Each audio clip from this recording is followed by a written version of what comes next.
Good morning, good afternoon, good evening, whatever time you are joining us for this webinar. This webinar is brought to you as a joint initiative between Busara and the Microinsurance Network. My name is Joyce Karimi and I will be your moderator today. We're so excited to be launching the Behavioral Diagnostic Toolkit, as you can see on your screens. This is a practical guide for product design and distribution teams that not only helps you diagnose behavioral barriers, but it actually helps you to understand how to better design them and also scale insurance products. We will hear from the Busara team through a practical case study, and then we'll also have a panel discussion later on. And then for those who are interested in being part of this initiative, we'll also be letting you know on how you can get to participate and be part of the second cohort of this joint initiative between Busara and the Microinsurance Network. That said, we get to spend maybe 1.5 hours together. So we might as well just get comfortable and get to know each other. If you could introduce yourselves in the chat box, let us know where you're joining us from. Let us know what your expectations are, if you are excited about this launch as we are. If you could also let us know if you are practicing, or have inclusive insurance products that you are designing and how that process has been. And we'll be so happy to have a little bit of engagement during the webinar. Just a few housekeeping rules as you introduce yourselves. We're going to have a Q&A session later on. So please do send in any questions you have through the Q&A chat box, and also do include who the question is addressed to. So we'd also like to make this session a little bit interactive. We're going to have a Mentimeter later on, and if you could just scan, participate, share your answers. We would like to get your input on behavior and influence and which one you think we should be designing for. As I mentioned, this is a joint initiative between Busara and the Microinsurance Network, and so happy to see all of you who are sending in your remarks and your comments. And just before we start, I'd also like to invite Matthew Genazzini to give us his opening remarks. He's the executive director of the network. And then after that, Rehab Karaoke, who's an engagement director at Busara, leading the risk management portfolio, would also give her remarks. We'll start with you, Matthew, and then once you're done, Rehab, you can make your remarks. Over to you, Matthew.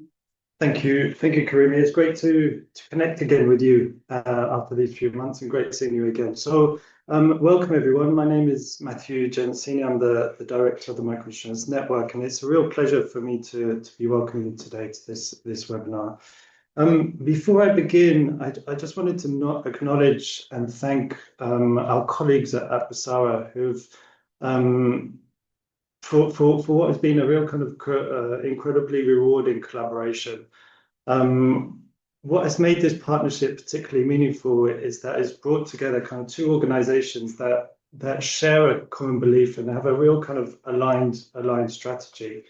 And that belief is really to improve access to insurance. That is not only about designing products, but it's also about understanding the peoples that we're trying to serve, their needs. And together, combined with the network's kind of convening role and engagement with the insurance sector and Busara's knowledge on behavioral science, we've managed to create something that's practical, that we believe is going to help address some real world challenges. The result is not only about the toolkit that we're launching today, but it's also about a growing community of practitioners who are interested in applying behavioral insights to make insurance more effective and more inclusive. Too often we assume that if a product is technically sound, if a product is affordable and it's available and accessible, people will naturally use it. But experience kind of tells us something different. Insurance decisions are shaped around many different components, and those include trust, their perception of risk, their social norms, their financial pressures, habits, and just practical constraints of the people that the people face on a daily basis.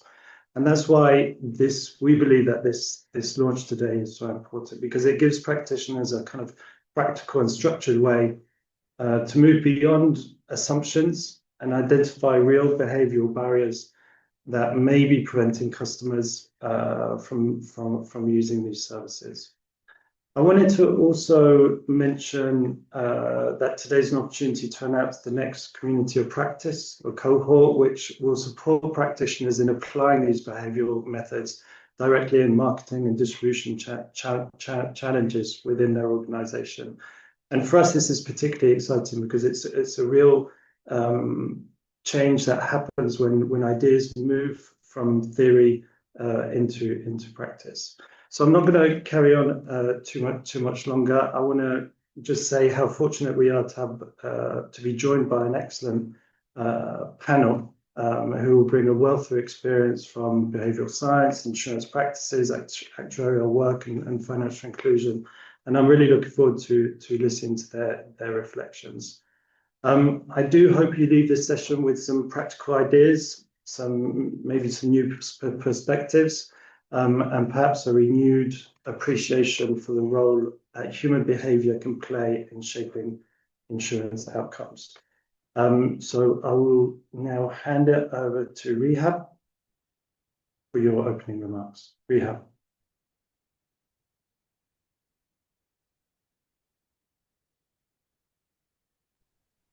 Thank you, Matthew, and welcome everyone for this webinar. Thank you for joining us as we launch this toolkit. And I'll actually also announce the opening of the next cohort or learning series. So first, I want to thank the Microinsurance Network for the continued partnership, for enabling us to bring behavior science to the insurance community. I also want to thank Sheila and Haman for being here today, for bringing their experience and hopes for the sector into this conversation. I'm really looking forward to their segment. And so the toolkit that we're launching today comes from our first cohort. And so basically last year and part of this year, the beginning of this year. And this was on applying behavior science to insurance product development. And one of the biggest lessons from that work was that insurance is often not just an information problem. That in many cases it's, yes, a behavioral problem, but in many ways a communication problem too.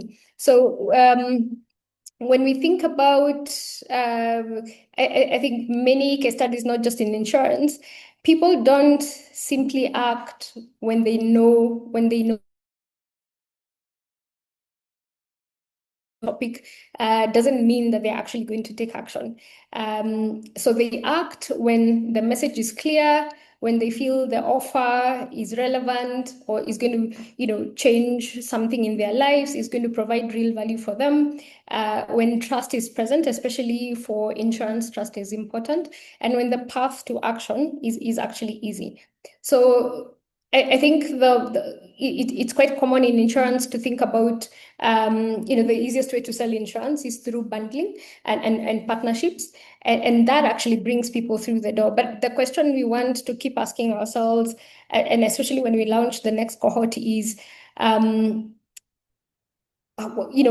does it take to actually retain those clients? So bundling makes it possible to acquire the client, but what does it take to convert that person to an actually paying customer? What does it take to retain them at at renewal, basically? And this is why communication, as opposed to just information, becomes important. So our next learning series is going to focus on insurance marketing and really unpacking what is marketing in insurance and what kind of communication would actually drive action.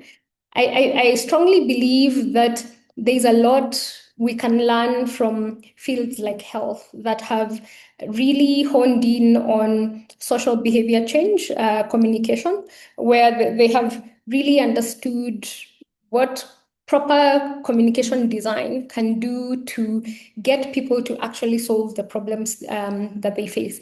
And yes, I am classifying insurance or protection in general in the same category of, social behavior problems. So yeah, I look forward to the next learning series for seeing, who is going to join us as we tackle that big problem, as we try and understand what marketing looks like in insurance. But for today, I am looking forward to the panelists. I'm also looking forward to reflecting on what we've learned so far from the first from the first cohort through this toolkit that we'll be presenting to you. And yeah, my hope is that this work helps us to build better insurance products, better communication, and better customer relationships across the sector. Thank you again for joining us, and I look forward to the discussion. Back to you, Karimi. Thank you, Rahab and Matthew. Indeed, some nuggets of wisdom coming through, even just from the opening remarks. People act when the message is clear, trust is present, value is clear, and the path to action is easy. And as Matthew has said, we hope that you leave this webinar with a new perspective and appreciation for the role that behavioral science can play in actually improving inclusive insurance penetration in Africa and beyond. Now, one of the things that I love about this toolkit, I've had a chance to go through it, is that it provides a structured step-by-step workflow for diagnosing the barriers across the value chain. And then it takes it a step further by providing a framework for translating that diagnosis into concrete, testable intervention designs. Now, the first step is diagnosing the behavioral barriers, and we want to engage with you as the audience a little bit here. So if you could take out your gadgets, and as here, if you could put up the QR code, we want to see what is your understanding of behavior, influence, what are some of the challenges that you've encountered. If you could please participate, would be glad. The QR code is coming up in just a few minutes. If you could please scan it and then answer the questions that, let me also just get my phone and scan it as well. If you could,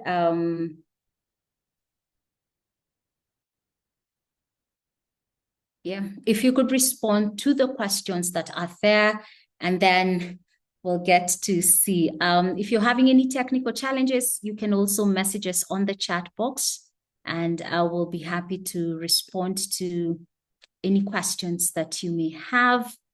As you're responding to the question, let me see in the chat if you're able to access the questions. The first question is, which of the following best describes a behavior? If you have a different question, you might want to check the link you have scanned. You might want to check the QR code you have scanned. Let me know in the chat box if you have access to the questions, and as you respond, I will be reading a few of the people that introduced yourself. Kanye says, hi everyone, I'm Kanye from WFP, the Gambia office. We're happy to have you here. Abisa, it's so good to see you. Abisa from GIZ in Ghana. He was part of the first cohort, so good to see you. We have Michael from Busara as well. Who else? Tyler from Care Women's Entrepreneurship Team. Welcome so much. Let me see if people, Deepak from True North, yes. Someone is, Sarah, saying, can you share the link here? Some are joining from the phone. So Jackie or Michael, if you could share the link on the chat box, I think that would be super helpful. So let me know if you're responding. I think the second question is, what is an influence on behavior? If you are having any technical difficulties, please do let us know, but it would be great to see your responses.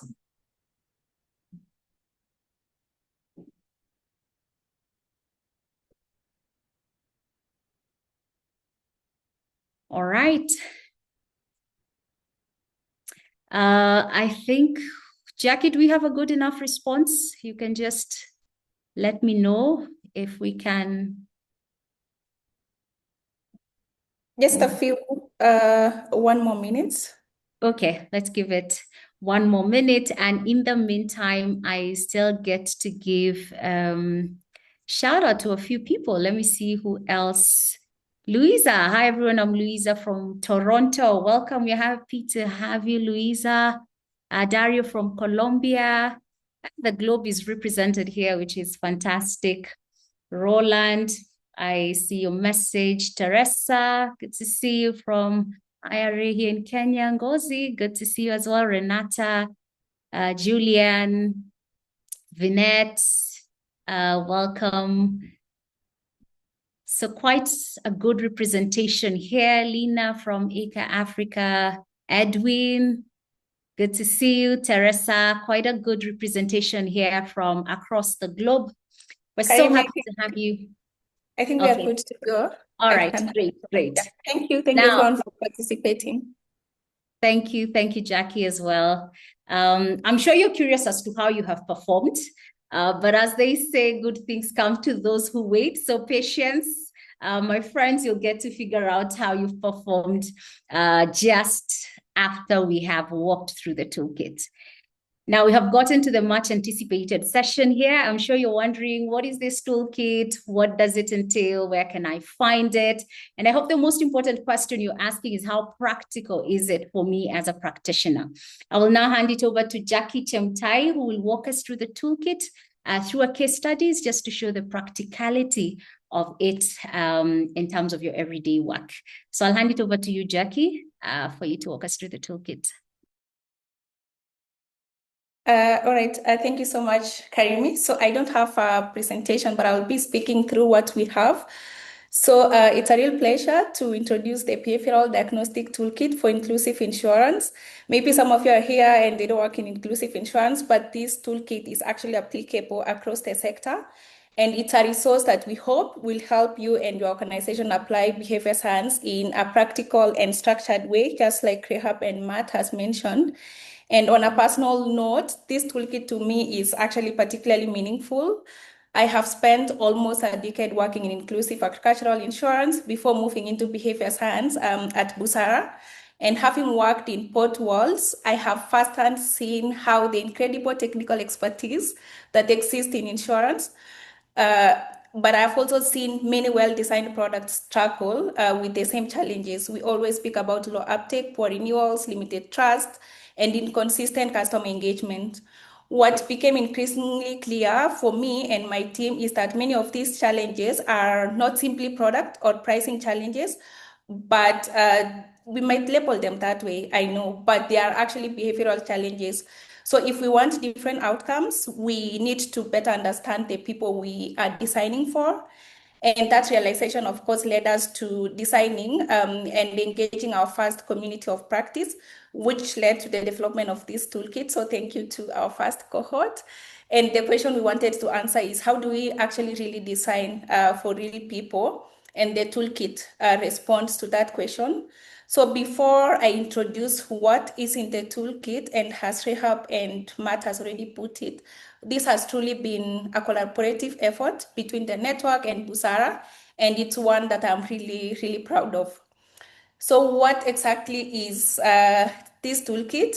It is a practical guide, as it has been mentioned before, for product design and distribution teams. And it's designed to help you and your organization diagnose behavioral barriers before designing or scaling insurance products.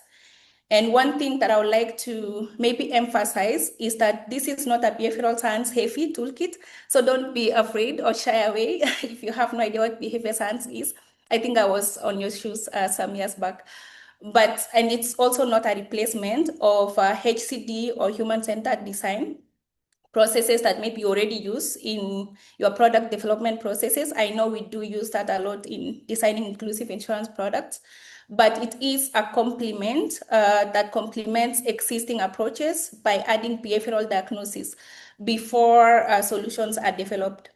So too often we jump straight into designing interventions. I know maybe we do market research here and there before we truly understand why the behavior is happening in the first place. So this toolkit will help you now and your team to maybe at least slow down and diagnose the problem first and then design the solution that will most likely work. We will also take you through in the toolkit on how maybe you can test interventions, how you can prototype. So the toolkit follows, it's a sequence, we've built it in a sequential manner. So it has like 8 steps, each building on the previous one. So each step builds on each other. And it takes teams from identifying a business problem. So you first need to identify what challenge are you actually trying to solve, all the way to developing interventions and be ready to actually test them. And it is grounded in COMB, C-O-M-B for boy, which is one of the most widely used behavioral science framework for understanding and changing behavior. In the toolkit, we introduce several other behavioral science frameworks, but we don't go in depth on them, but we just introduce some frameworks that are also useful in insurance. But the COMB model serves as a primary framework that guides the entire diagnostic process in the toolkit. So if you're wondering what COMB is, to simply put, COMB works on the premise that for any behavior to happen, 3 things have to come together. One is capability. Can I do it? It can be both physical and psychological. And 2 is opportunity. Does my environment actually make it possible for me to do the behavior? And that can also be social and physical. And then motivation, do I want to do it? It can be intrinsic and also outside factors as well that motivates us to perform a behavior. So to quickly maybe familiarize ourselves with the framework, we use consistently in the toolkit, there is an example we use in the toolkit consistently, and it follows a farmer. Her name is Mary, and she's deciding whether or not to purchase insurance. So I'll quickly maybe talk through the decisions that a client like Mary, for example, has to make before she actually purchases an insurance. And by doing this, I'll be trying to kind of bring the COMB framework into practice for you to actually see how it is applicable and where and how you can apply it as well. So the first C is capability. And this looks at, for example, looking at a farmer like Mary. Does she understand how the product works in the first place? You have a crop insurance. Does she understand? Maybe you've done your marketing, you've also done your trainings. And then does she know what it covers when claims are paid, or how an index product, for example, what's the trigger and what are the conditions for a payout? And does she know how to enroll or make a premium payment? Even if they have heard about the product, you've done your marketing, for example, met them at the Acrofed or the seed distribution point, they may not have the knowledge or confidence to take action. So all that is about the capability part of the COMP model. So do they have the psychological and the physical capacity to actually act? And then second is opportunity. For her, is the product actually easy to access? Is there a trusted agent nearby? For example, is enrollment simple? Is the process easy for her to go through?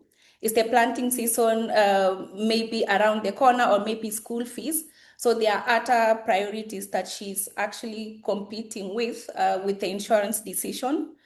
Are family members supportive, for example, for her to purchase the product? Sometimes people want to buy insurance, but their environment makes it difficult for them to actually do so. And finally, on the motivation, does Mary believe insurance is worth paying for in the first place? And does she trust that claims will be paid in the end? Because of course, we know insurance, you're paying premium to someone maybe you don't know, in the hope that they will actually be there for you when you need them. Have they had a bad experience before? And that could be even hearing experiences from neighbors as well. Do they think nothing bad will happen to them? That's what we hear also with people who don't maybe believe in insurance and that insurance is not for them. Or are they more concerned about today's expenses than future risk, right?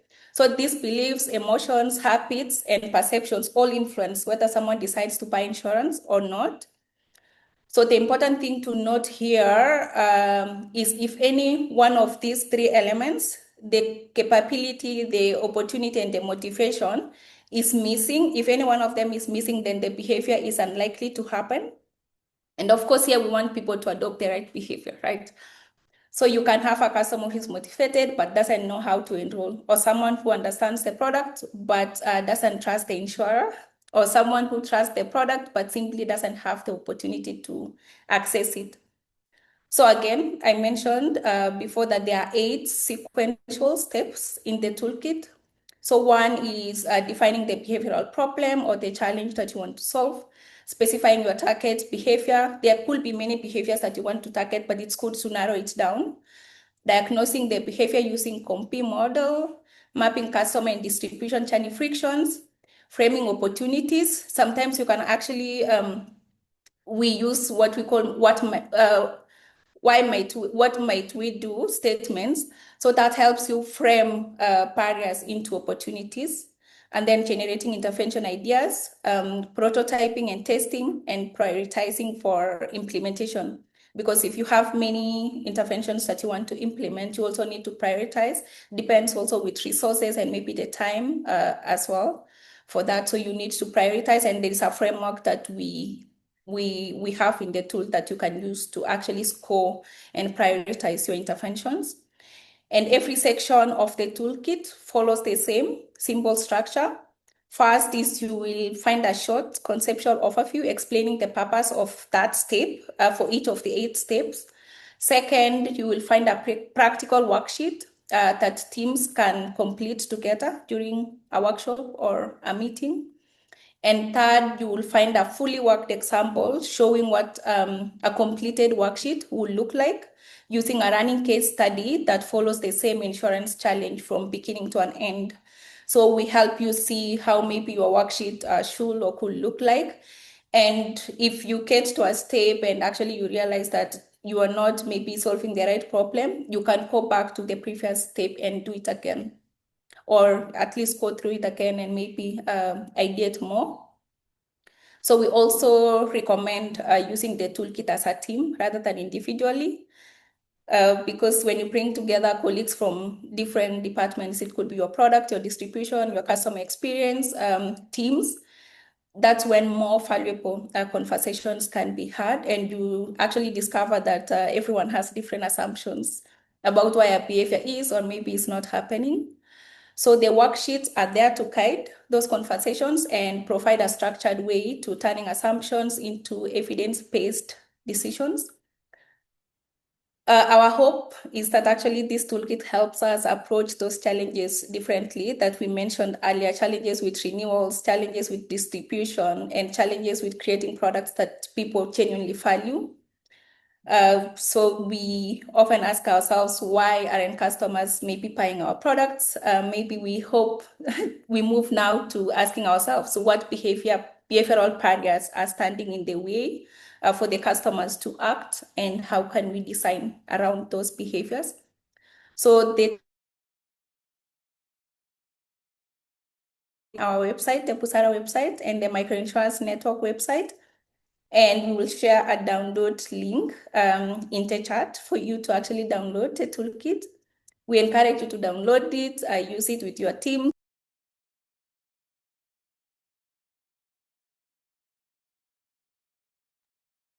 We seem to have lost Jackie, but I think she's done a good job at bringing the toolkit to life. The link where you can find the toolkit has been shared in the chat. Please go ahead and download it. You can also just skim through and let us know what your thoughts are. I don't know, Jackie, if you were done or you'd like to add a few more remarks. Oh, I dropped. Sorry, my network is bad. But yeah, so you can download and use it. And we hope actually this toolkit is just the beginning of us thinking more about how we can leverage and use behavior science in our work. So I'll also share my contact in the chat, my email address, just in case you have any questions. I would really love to engage and chat with you about this toolkit and maybe other ways in which we can leverage behavior science. So yeah, thank you, Karim. Thank you, Jackie. And maybe just to add, something that I really love about the toolkit is that it has very many worksheets. Like it gives you the opportunity to really have questions and to brainstorm through the decisions and the barriers. So it's a really comprehensive toolkit where you don't just get to read about the outcomes, but you can also participate and answer. So thank you so much for bringing the toolkit to life. At this point, I think we can look at the results from the quiz before we have our panelists come in and share with us how they are practically applying behavioral science in their everyday role. I don't know, Jackie, if we have the results and maybe you can share that. Or we could also share them after the panel discussion. Okay, maybe we can share after the panel discussion. Oh, you want to keep them guessing about how they've done. Okay, all right, cool. We are getting into a very interesting segment where we'll have two industry leaders that will speak to us about how they're leveraging behavioral science. Now, when we think about insurance, as I think it was said earlier, we think about it from the perspective of products, pricing, and technology. But at the heart of those channels are people making decisions whether to take the product or not, people who are channels for building trust, whether it's your customers, your agents, people who are also weighing risks and prioritizing their resources as to whether they really do need this extra form of protection.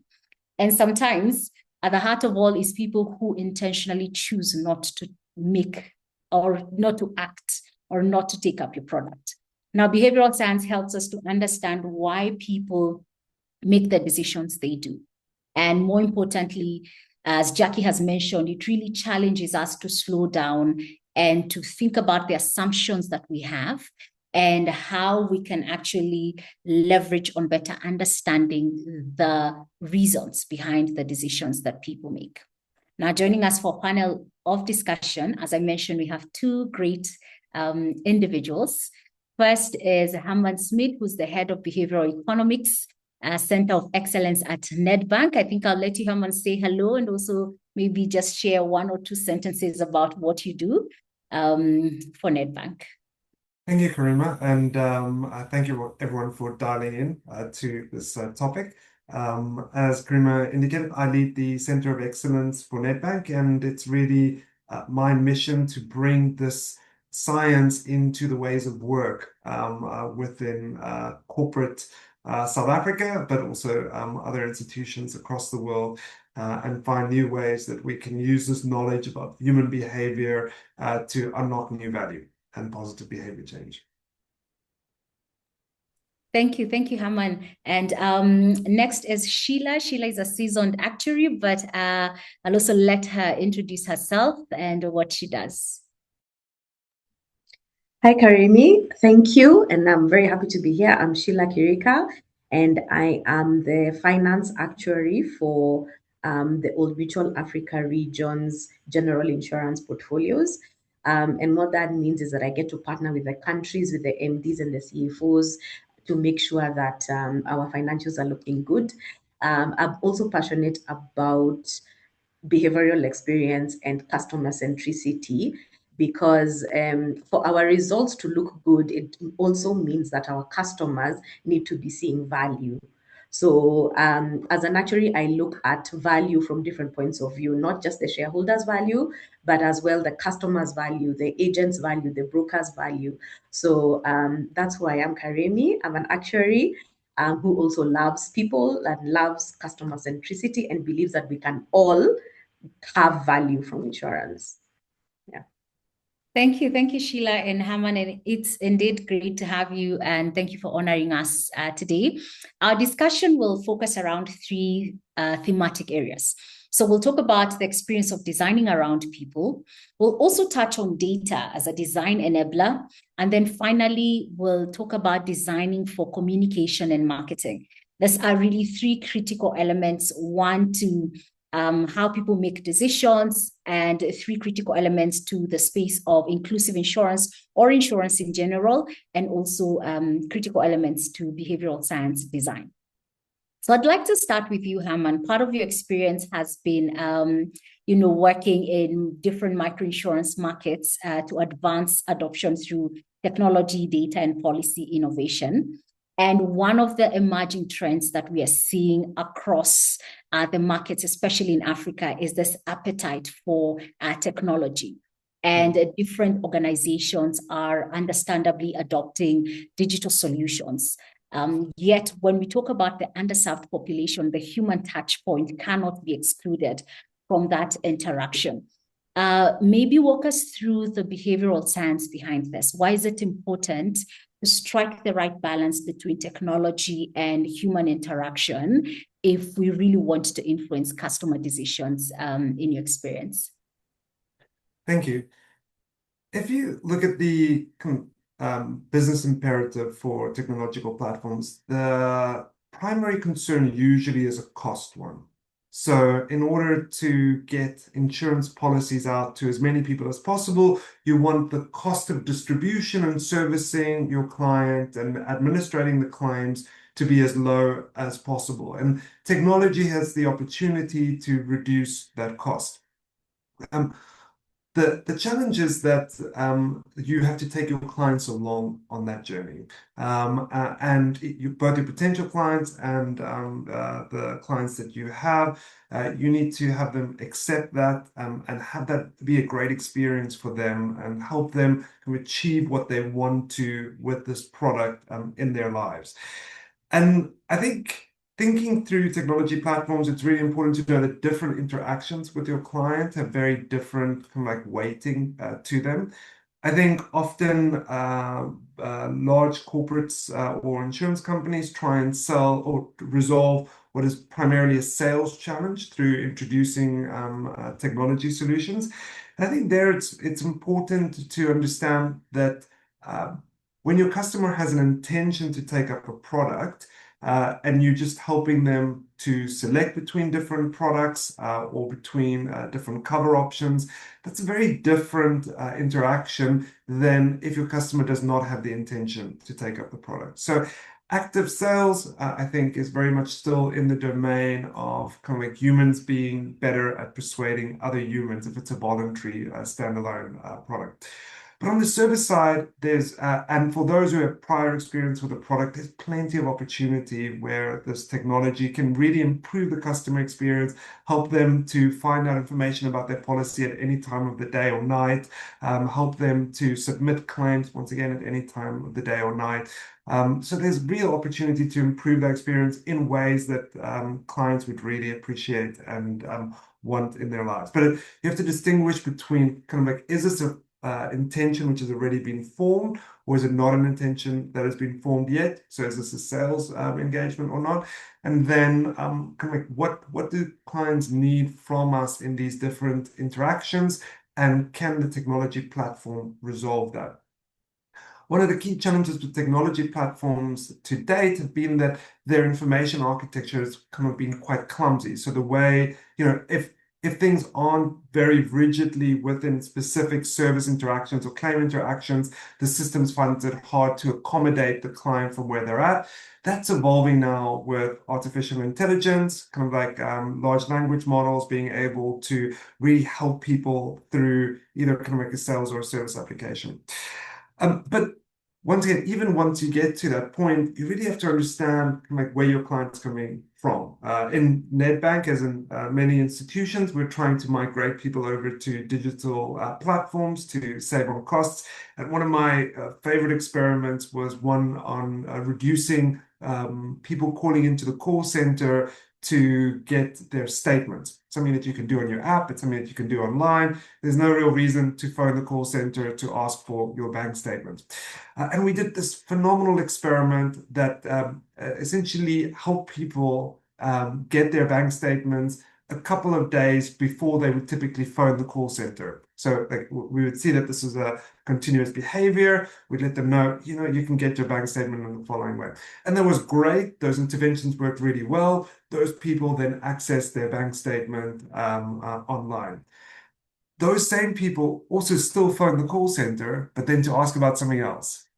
So there, what we thought was a need for information around the statement is actually another human need there. Connection with us as an institution, the fact that we hold their funds, the fact that they've got a relationship with us. maybe just have it.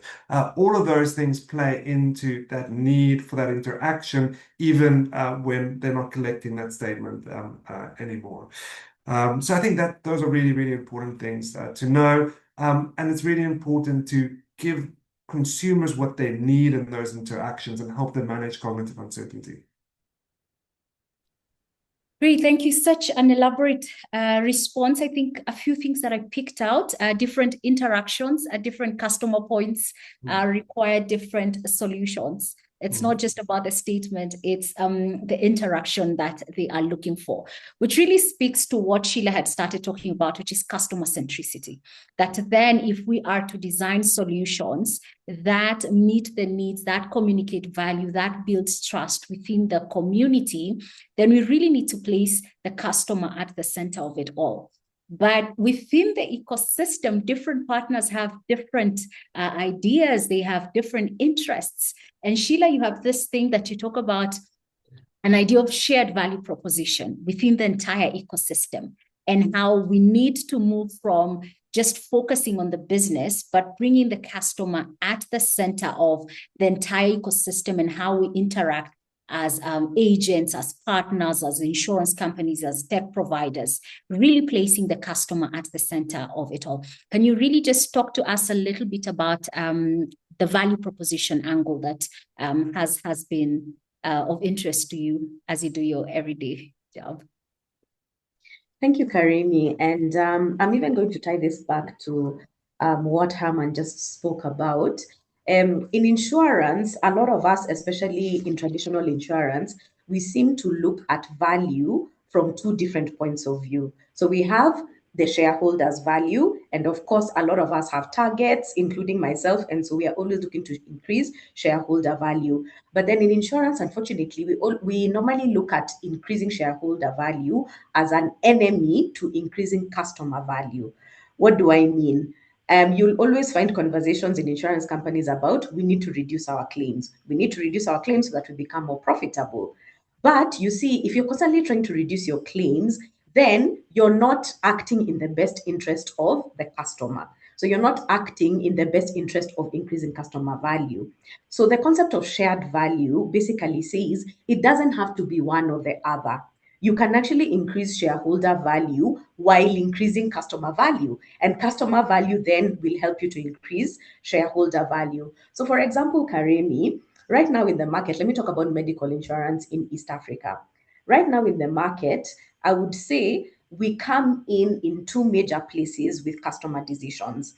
A lot of us now, kudos to us, including Old Mutual Kenya, by the way, we have Old Mutual East Africa, we have a platform called Thrive, which is a wellness platform. So kudos to many of us, we have wellness platforms now. So we are coming in the customer decision, at least when they're thinking about their wellness decisions, which is fantastic. It was not the same 5 years ago.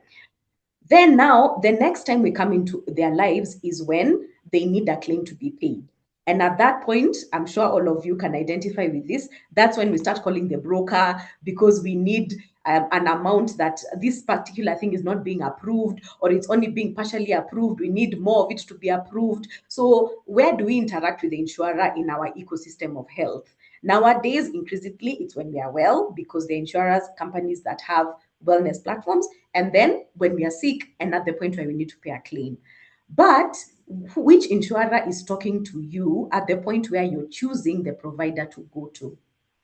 There's none. And I'll give you an example. I used to go to two providers in Nairobi who are very expensive, and they're the kind of providers who can exhaust your medical cover just through 3 visits. But then a friend of mine recently told me about a provider who is at a lower cost and also tends not to overuse or abuse your medical cover. And so I tried them, and I can tell you, Karemi, from now on, I am a convert. That's where I take my child, that's where I go myself. But it's because I got a referral from my friend. And so when it comes to customer decisions, as I wind up, we need to realize that in many communities, and I definitely know in Africa, we make decisions through referrals, right? Or through somebody we trust. So I will choose a hospital provider either because a friend has told me to go there or because I had a very good experience with a doctor And he was working at provider A, but now he's moved to provider B and I'm moving with him. So as insurance companies, I think that's a gap where we don't necessarily talk to the customer during that touch point. And just speaking to what Herman said, we need to know what can we leave to AI and what can we leave to human beings.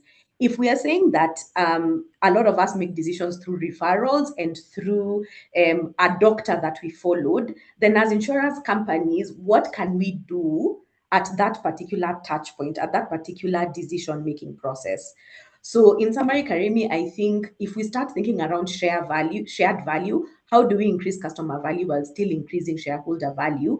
That can lead us to the question of, okay, let's look at the customer's decision process. At which point can we motivate them to make the right decision? Because remember, if a customer goes to a provider who is not abusing their cover, then their cover also won't get exhausted quickly. I am a person who always exhausts my medical cover, by the way, so I know what I'm saying. So if you help the customers to go to providers who will not exhaust their medical cover, at the same time, it will add value to you because your loss ratio will be manageable. And then it's like a circle that keeps going round. So that's what I think, Karemi, we need a mindset shift. We need to start intervening in the customer's decision-making process of health at other touch points, apart from just wellness and paying a claim. Yeah, really, it speaks to the gap between at the point where people see value, because it's, claims payment, that's the point where the value of the insurance product really comes in handy and speaks loud to the policyholder. But you've also talked about something really interesting, that it's very important to talk to the customers at different interaction points.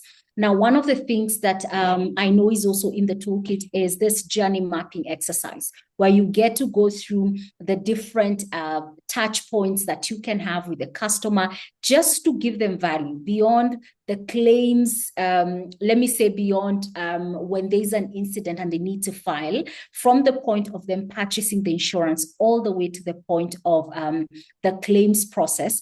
You need to have a little bit of interaction, as you've mentioned, Sheila. And I think you have an example of where sometimes in the absence of these interactions, we make assumptions about what is happening in that gap. Why are they behaving the way they are behaving? Because we're not actually actively and intentionally speaking to our customers. You talk about an example of where, as in your experience, you believed that premium increases are actually causing the customers to lapse. But then you looked at your data and you dug a little bit deeper and it told a different story. Maybe just to validate this concept of the different interaction and touch points that as providers we need to have.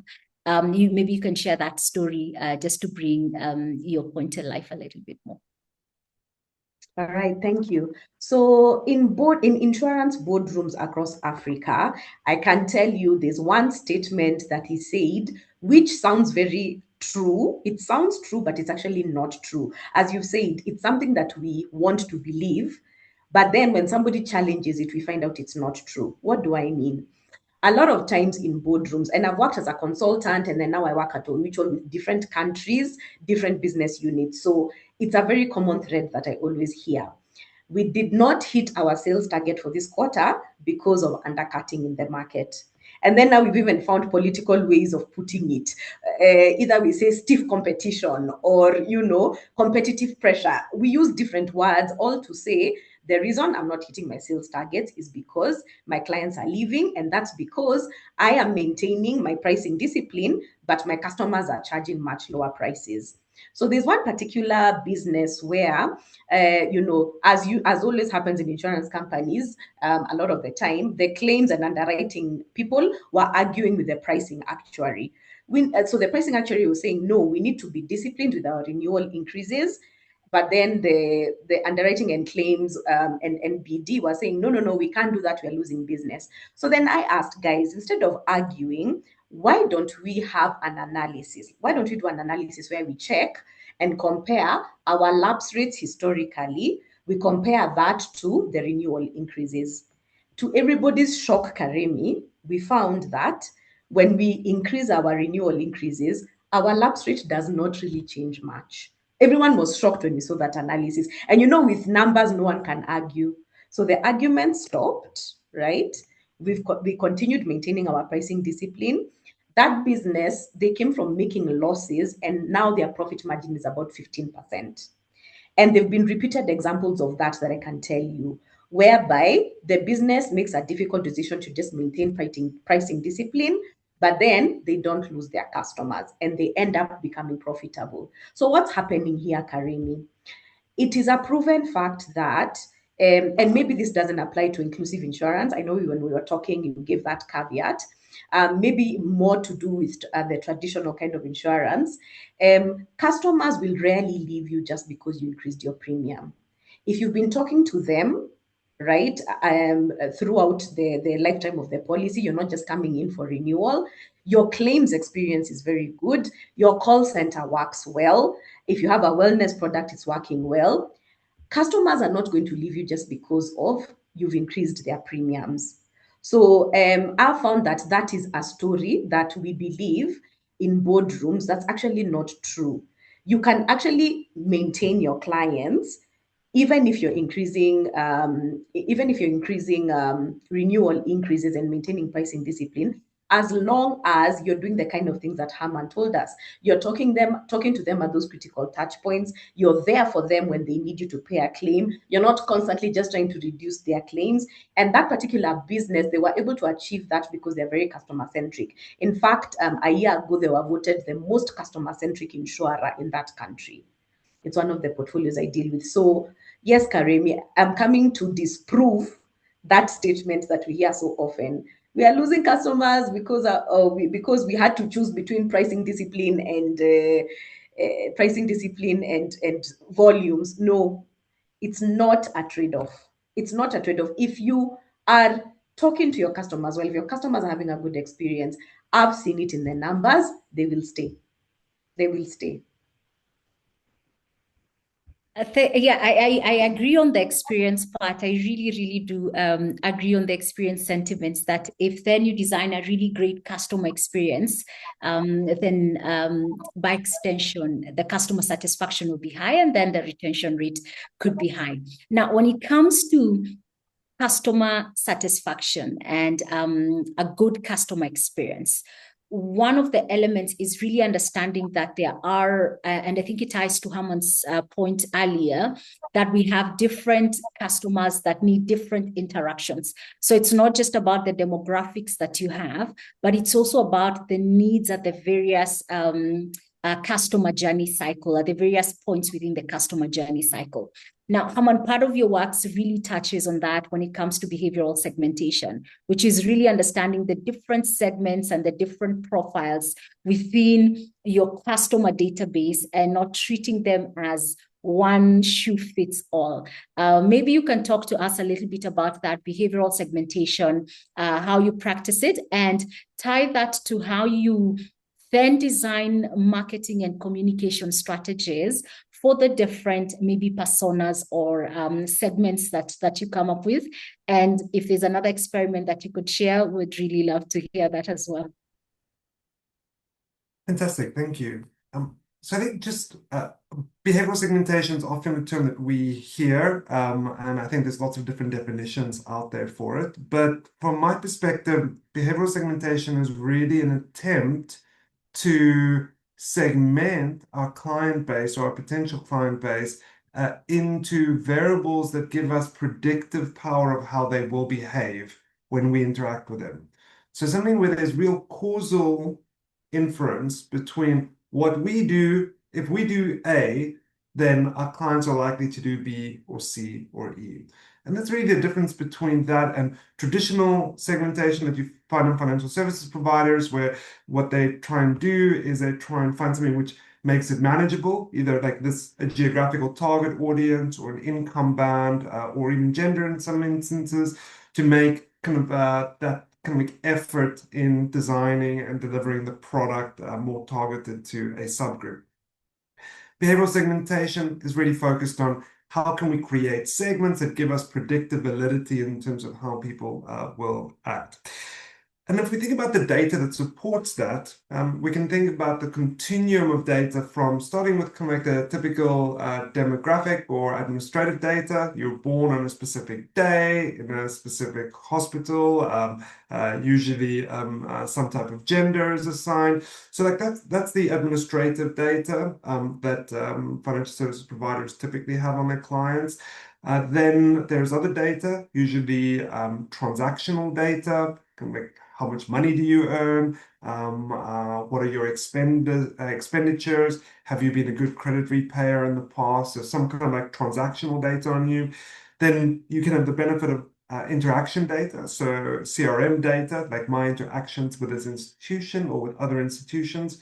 What has that been? And then you go into the realm of internal and external context state data. And that's something I think is really exciting. And I can use an example of external context state. I live in Cape Town on the foot of Table Mountain, just on the side of Devil's Peak. Usually when you see Table Mountain, then there's a cloud, like it's over the mountain, which is just to the left of me here.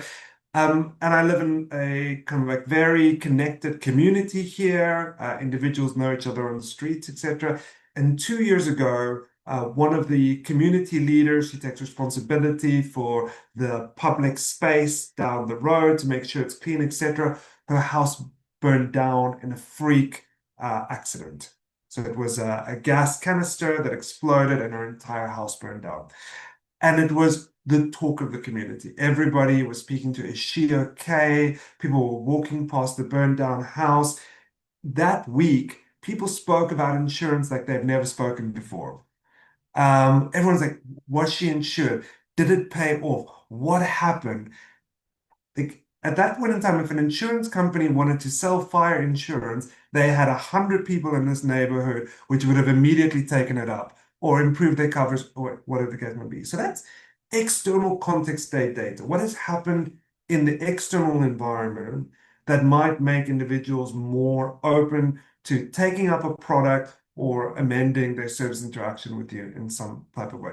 And there's lots of examples. Like there's a great study that shows that people are more sluggish to buy shares on stock markets on cloudy days. So if you look at the exchanges on cloudy days in major hubs across the world, on cloudy days, the stock market does worse than on other days. So it's like an external context state. What's also really interesting is internal context state. And here I've got like three things that are interesting to me. Like firstly is identity. How do I see myself? Like, am I a breadwinner? Like, am I the person in charge here? Am I like, like what is the identity? How do I see myself? And how does that make me show up differently in the world? So that's an internal state. The other is, what are my personality preferences? Am I neurotic? Like, if we look at the big five, like, am I scared of the external world and what could happen? Or am I open to new experiences? And I'm not scared of things. Or am I extroverted and I like socializing and going out? Like all of those like internal context states impact how I engage with the external world and how I respond to stimuli or inputs that is provided to me.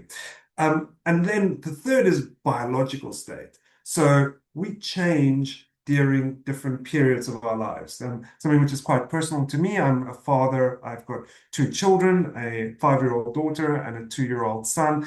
And the data clearly shows that men who are part of caregiving for their children, their testosterone levels drop by 30% when they have their first child. So that completely changes the risk profile of that individual, how risk averse they are, what type of risk activities they might engage with, which does 2 things. It changes how you would engage with marketing material around managing risk, But what it also will do is it'll make you less likely to be in a car accident because you're not going to be speeding as much. It's going to make a bunch of other things. Maybe you'll be sleep deprived and you'll be in an accident. Maybe Sheila can see that in actuarial models.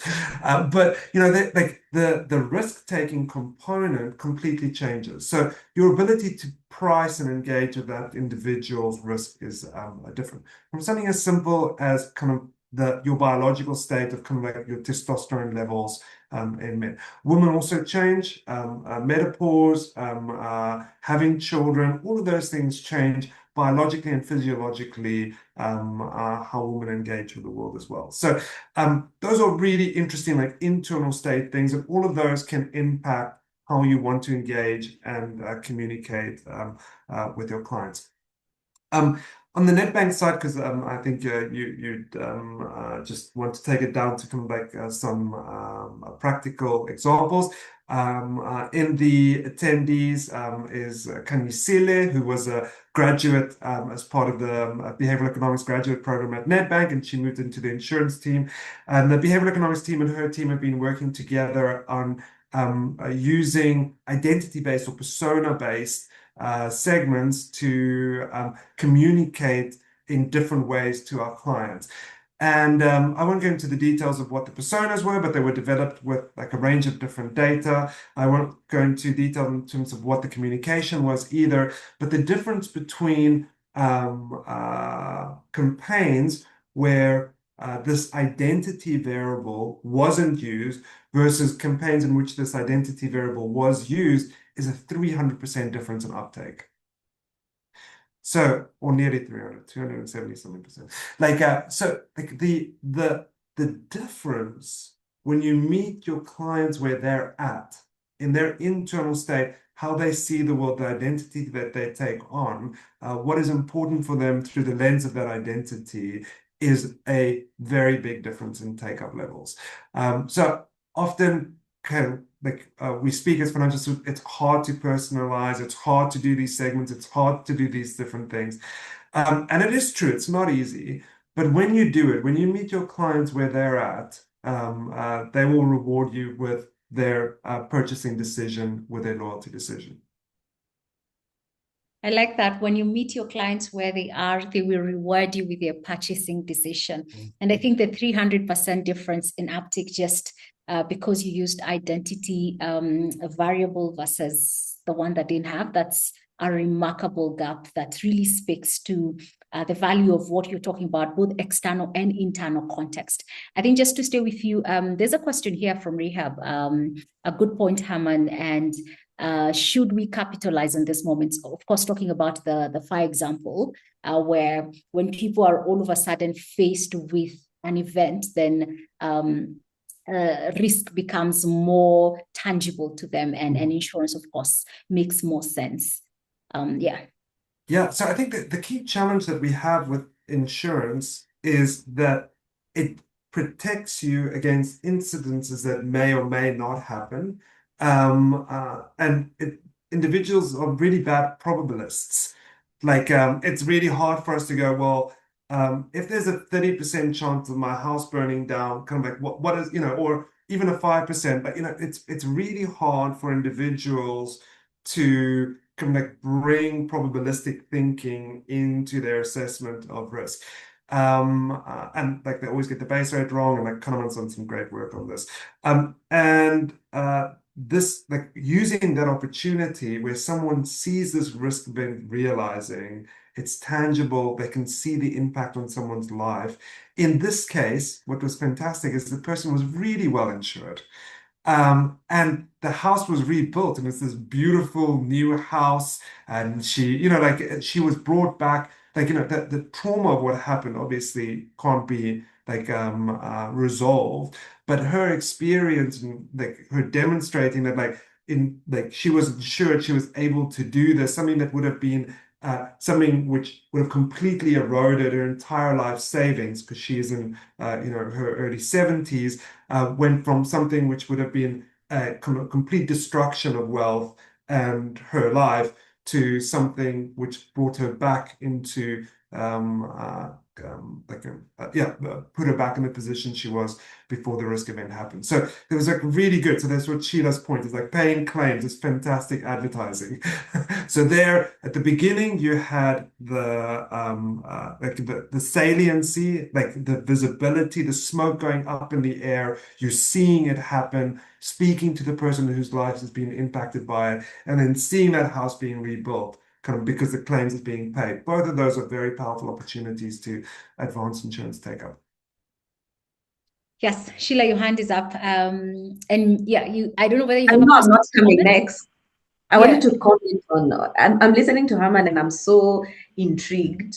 I'm learning as well. And I just wanted to quickly make a comment on what he said about speaking to the person in their context, even giving the example of the lady whose house had burned.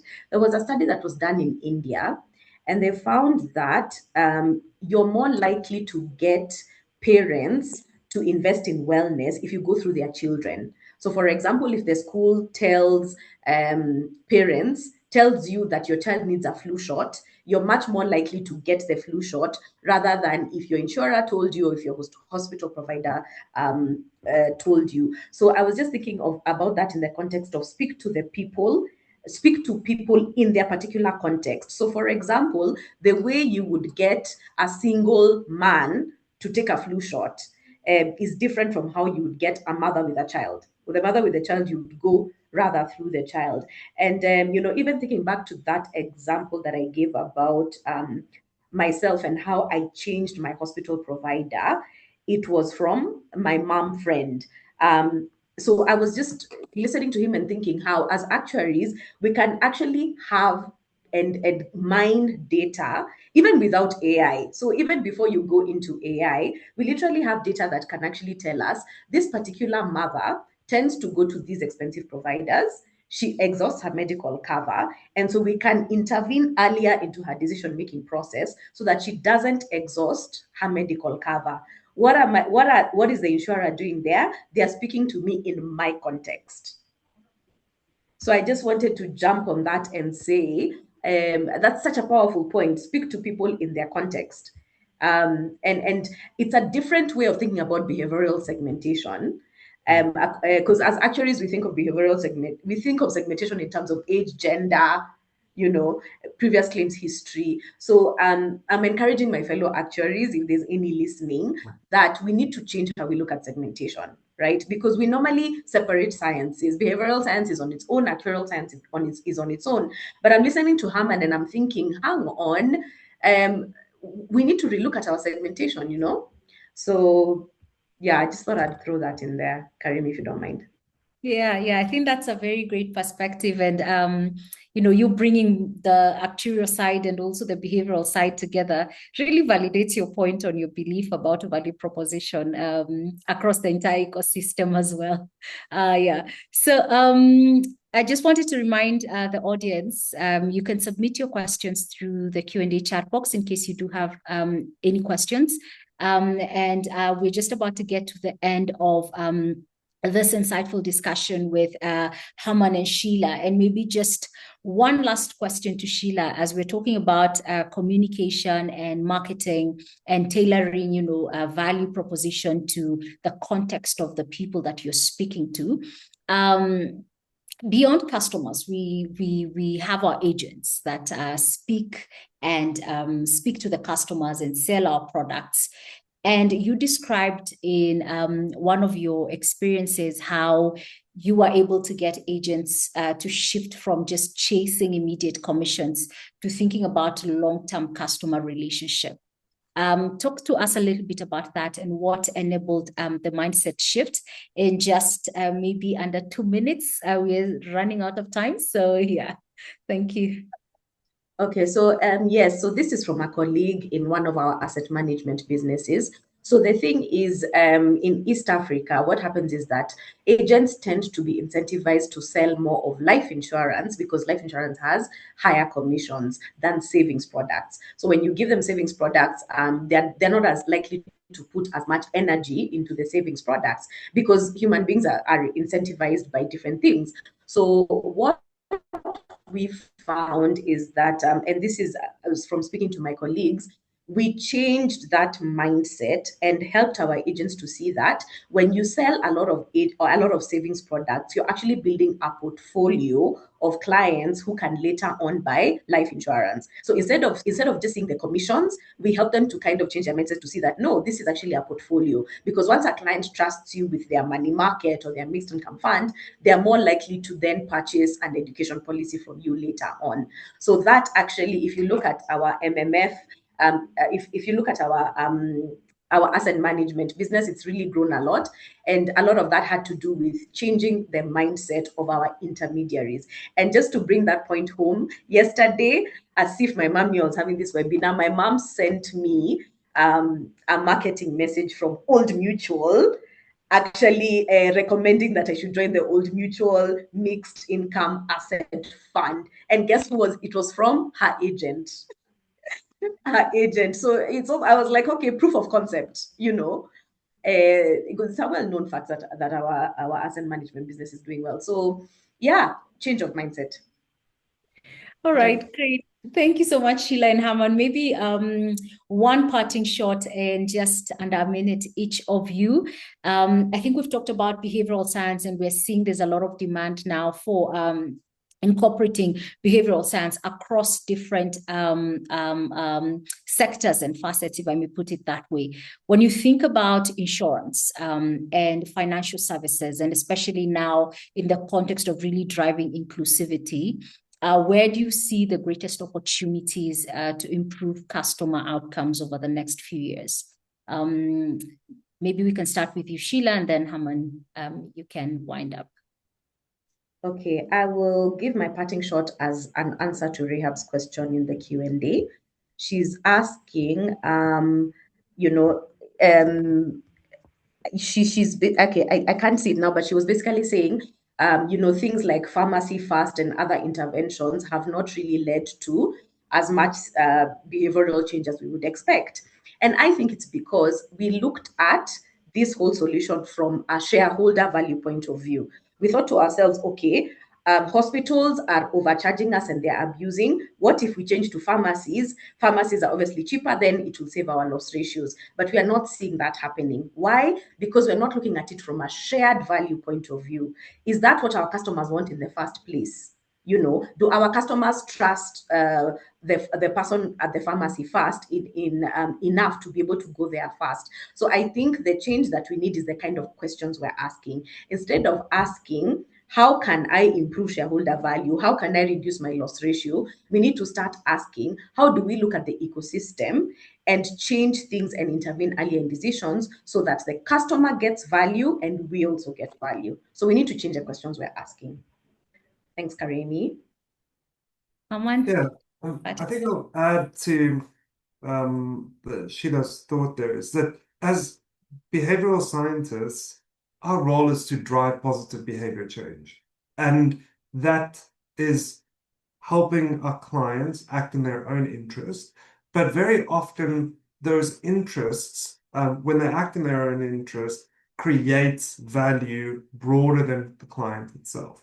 And I think there's just so many opportunities, so much lost value from kind of like inadequate client interactions, whether or not they're at sales, servicing, claim stage, like where we leave them uncertain about what is going on, uncertain about what the next step is, uncertain about the value of the proposition that we're positioning to them. And if we can really empower our client, we are going to find that they're going to reward us by taking up our product and our services. But we'll also find that they will engage with us in less costly ways. They won't phone us 20 times and kind of like query things and this and that, because they have a greater sense of comfort in the product and how they engage with it. So I think as we look at kind of like positive behavior change and how to drive it, identifying those key target behaviors that really add value to our clients and to the institutions, we'll find a sustainable pathway for the science to continue to grow the industry.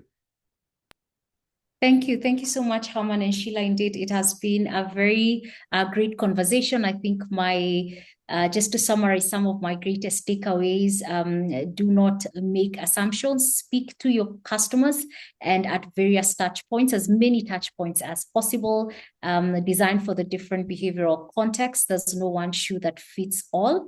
And finally, there's no way around it. You just have to understand the different behavioral biases and advocate for positive behavior change in your design process.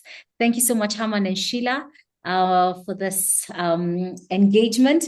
As I mentioned, this initiative was as a result of a capacity building program housed within the Microinsurance Network and Busara, where a cohort of 10 institutions were taken through 3 core modules on how to understand behavioral bias, how to design around, and also how to prototype and test your interventions before scaling.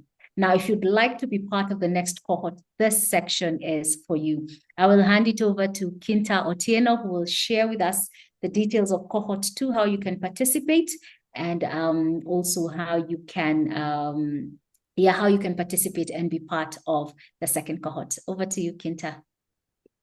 Thank you so much, Karimi. We are excited to be launching another cohort after a successful cohort last year.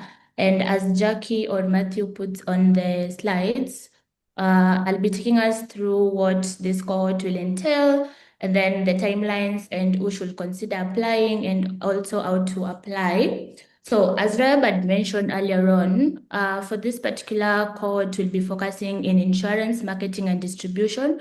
And our approach will be in applying behavioral science, cognitive psychology, as well as social behavioral change and storytelling to be able to improve the entire customer life cycle, especially in insurance, marketing, and distribution. And we'll be keenly looking at retention.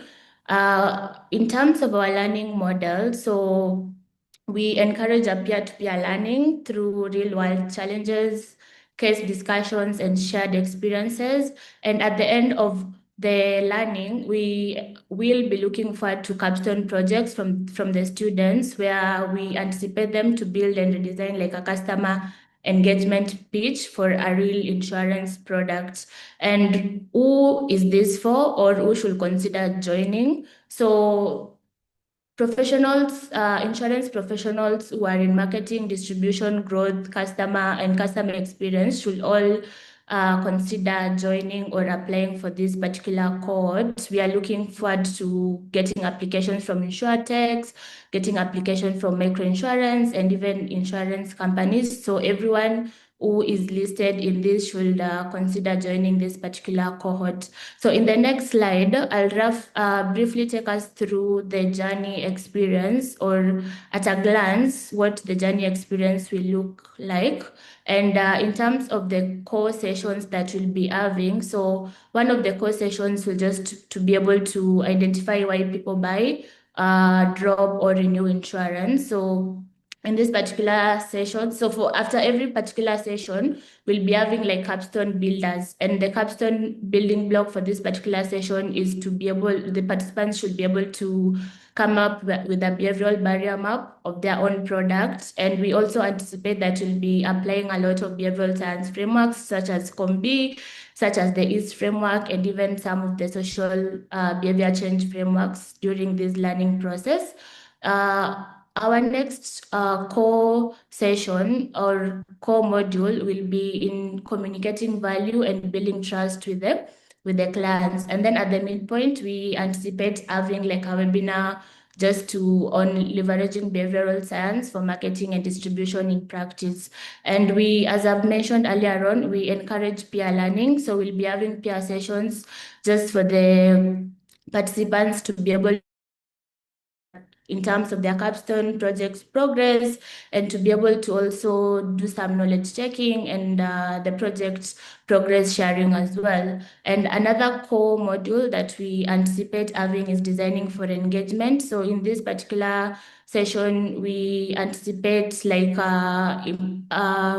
applying social behavior, like social change frameworks to be able to just identify like the right messaging and testing channels when it comes to developing the right products and even distributing and marketing these products. And as I've also mentioned, at the end of the learning, we expect every participant to be able to like come up with a capstone project, and they will be able to share this with the team and the rest of us. So in terms of the next slide, please.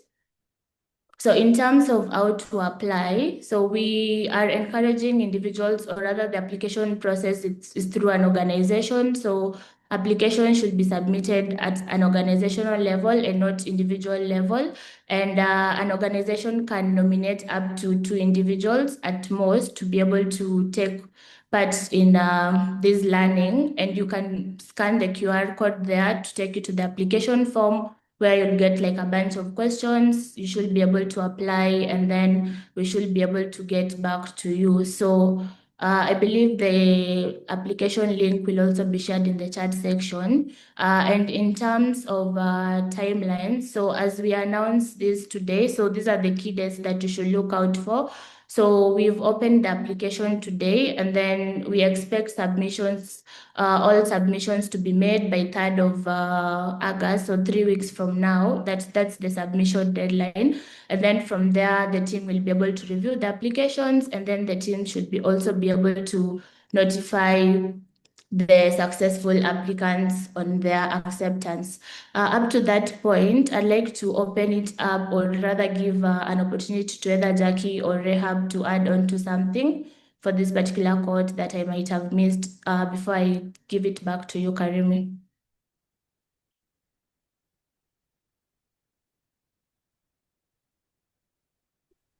Nothing additional from my end. Perhaps Jackie? Nothing. There was a question on the chat on regional or focus, regional focus. And for this cohort as well, we are going to focus on Africa because we want to conduct the sessions as well in English. But yeah, maybe in the next ones, we will explore expanding to Latin America, for example. But yeah. Thank you, Jackie. Back to you, Karimi. And if there are any questions, feel free to leave them in the chat section. Thank you, Kinta. Thank you, Jackie. Of course, if you'd like to be part of the next cohort, so please go ahead and submit your application. I'm sure the links will also be shared on the social media pages of Busara and the network as well. I assume. So you can also find the application links online, and you can submit your application. All questions seems to have been answered in the chat box. I don't know if there's a question or a comment that we are missing. I don't know, Jackie, do we have the results for the Mentimeter that maybe we can share that as a parting shot? Yes, let me see if I can share my screen.